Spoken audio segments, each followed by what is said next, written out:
mga ka-idol, maglipat naman ako ng mga halaman sa ano kasi kinakain ng mga ibon tong mga halaman, oh. Nauubos na yung mga dahon.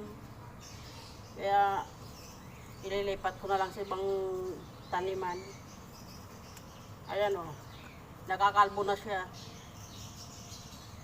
Yung mga ibon, oh. Yung mga talbos niya kinakain. Yung parang maya na ibon. Ayan. Wala na mga dahon. Yung nasa ilalim na lang may dahon. Ang dami kasing ibon dito sa ano, sa mga kisame. Lalo na doon sa ano na yan, oh. Diyan sa ano, may mga pugad sila diyan.